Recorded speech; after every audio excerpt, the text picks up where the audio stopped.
Can you immediately name the largest snake in the world? I'll give you a hint. This is the name of a very famous horror movie. Did you guess? Right, it's the anaconda. If we pair it with the largest crocodile, Cassius, weighing almost 1 ton, you can write a script for a new horror film. Take, for example, Kronosaurus and Titanoboa. Once, these two predators were a threat to all life, both on land and in water. But what would happen if they still lived today? Now, I'll tell you about the ancient monsters that terrorized everything in their path. You'll learn when and where these monsters lived, and then we'll bring them to the present. You'll see whether these giants will capture our world, and if people will be able to put up a fight. Something tells me that today it's going to be very hot. Before turning on the time machine, let's get to know our characters better. We'll start with Titanoboa. This ancient snake lived about 58 million years ago, and according to scientists, for at least 10 million years, it was the largest predator on the planet. Its length reached 13 meters, or 43 feet, and its weight exceeded a ton. Can you imagine this giant? Here's an illustration for you. If you lay 2 giraffes on the ground, then Titanoboa will still be longer. Or you can just look at these 2 vertebrae. The model on the left belongs to the anaconda, and on the right, Titanoboa.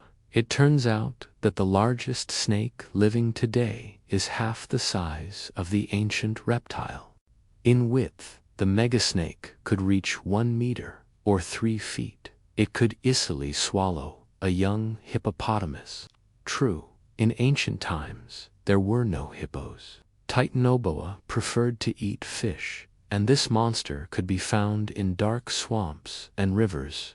In addition to fish, it could feast on crocodiles. It was a sophisticated killer. The giant monster attacked its victim and strangled it in its strong embrace.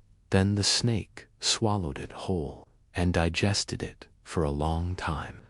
The victim suffered a compression force comparable to 1.5 times the weight of the Brooklyn Bridge. So, put in numbers. That's 28 kilograms per square centimeter, 400 pounds per square inch. Even though the Kronosaurus was smaller in size, it was also a very bloodthirsty predator.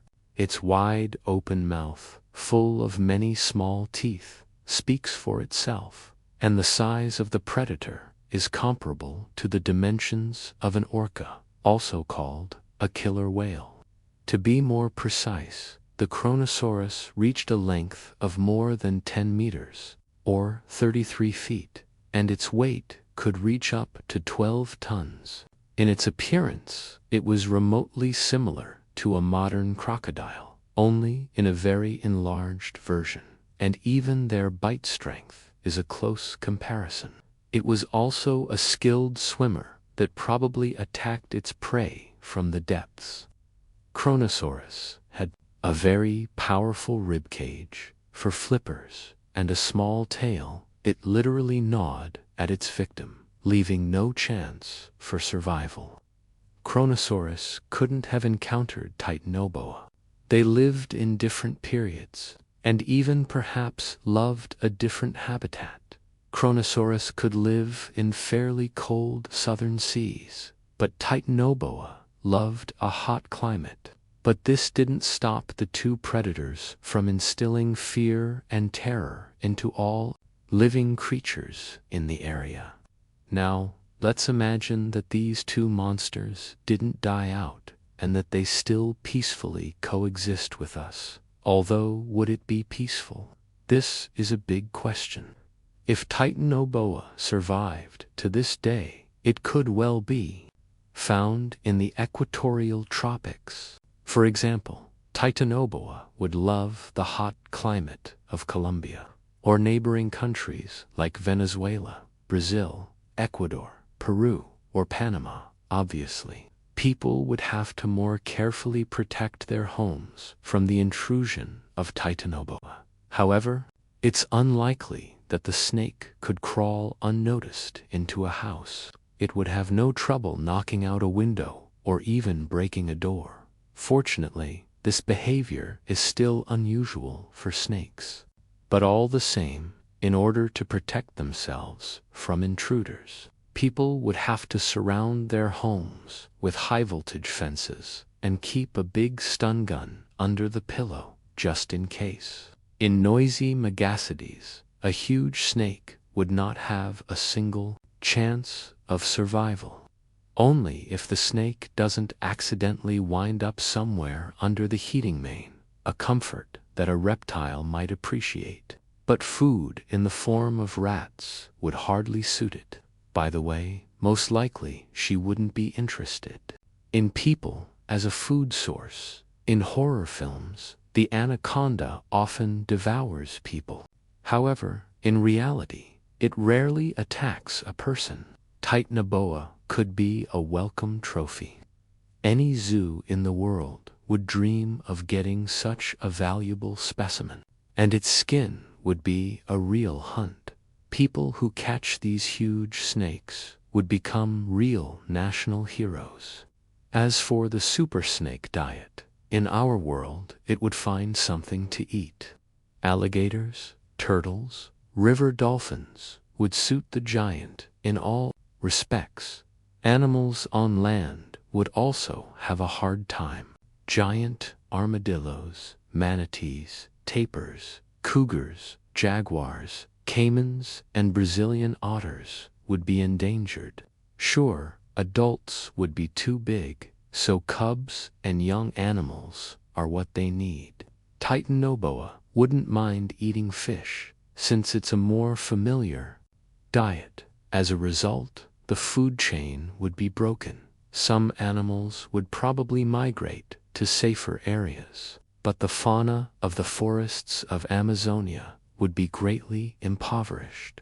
Although insects and fungi would start to flourish and evolve, very soon there'd be no trace of the once lush vegetation.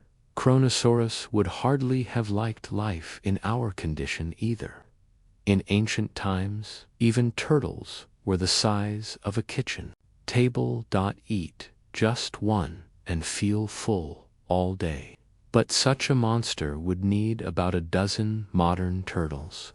And then, I still doubt it would be enough to eat. In addition to turtles, the ancient monster fed on Plesiosauria. But in our world, he'd have to look for an alternative. Most likely, it would switch to large marine mammals. It wouldn't be able to swallow a whale all at once. Such a huge body would need tons of food, like a giant meat grinder. It would sweep away everything in its path. People would suffer greatly due to a shortage of fish in the seas and oceans. Fishing itself would be very risky due to the existence of an underwater hazard. Ships would have to be built to be much more solid.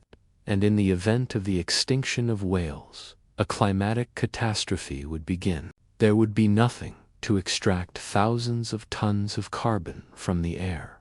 In the underwater depths, there would be a daily battle for life. Given the size of the monster and its ferocious disposition, there could only be one winner. We'd have to forget about tourism and sea traffic in the monster's habitat completely.